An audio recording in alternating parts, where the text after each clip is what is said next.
শিয়ালদহ থেকে বিবাদীবাগ লোকাল ধরে চলে আসুন ইডেন গার্ডেন স্টেশনে এবং ইডেন গার্ডেন স্টেশনে এসে আপনি দেখতে পাবেন বাবুঘাট, গঙ্গা আরতি এবং এছাড়াও এই সুন্দর যে ফ্লাইওভার ব্রিজ তা আপনারা দেখতে পাবেন। তো এই অসাধারণ মুহূর্তগুলি দেখতে গেলে আপনাকে চলে আসতে হবে ইডেন গার্ডেন অর্থাৎ বাবুঘাট। তো welcome to my channel blog by Shantanu bro. প্রতিবারের মতো নিয়ে এসেছি একটি রোমাঞ্চকর ভিডিও। তো আজকের ভিডিওতে আমাদের যে সাবজেক্ট সেটি হলো ইডেন গার্ডেন অর্থাৎ বাবুঘাট।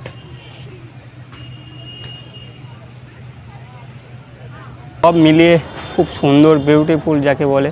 তো এই সমস্ত দৃশ্যগুলো দেখতে গেলে আপনাকে চলে আসতে হবে শিয়ালদহ থেকে প্রিন্সেপ ঘাট বা বাবুঘাট অর্থাৎ ইডেন গার্ডেন স্টেশনে। এখান থেকে আপনি এই দৃশ্যগুলি দেখতে পাবেন, বিশেষ করে এই ব্রিজটি, হাওড়া ব্রিজ, এছাড়াও বিদ্যাসাগর সেতু।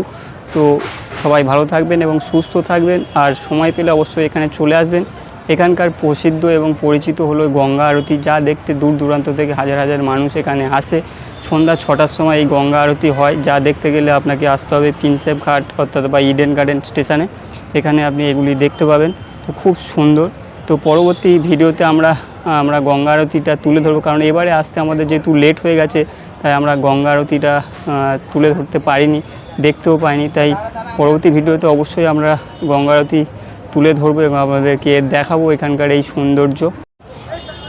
অসাধারণ এই সৌন্দর্য, বাংলার বুকে এই সুন্দর দৃশ্যগুলি দেখতে গেলে আপনাকে এখানে আসতে হবে। তো এদিকে প্রিন্সেপ ঘাট অর্থাৎ যেখানে বিদ্যাসাগর সেতু, আর এপাশে হাওড়া ব্রিজ, তার মাঝখানে এই সুন্দর একটি ব্রিজ। অসাধারণ এই জায়গাটি এত সুন্দর যে এখানে এলে আপনার বাড়ি যাওয়ার ইচ্ছাই হবে না। তাই অবশ্যই আপনারা হাতে বেশি সময় নিয়ে আসবেন, নয়তো এই সমস্ত জায়গাটা আপনারা ঘুরে দেখতে পারবেন না। তো সময়ের অভাবে যেহেতু আমরা এবারে গঙ্গা আরতিটা দেখতে পাইনি, পরবর্তীতে অবশ্যই গঙ্গা আরতিটা দেখবো এবং আপনাদের সামনে তুলে ধরবো। Thank you so much. সবাই ভালো থাকুন, সুস্থ থাকুন এবং অবশ্যই সময় পেলে এখানে চলে আসবেন।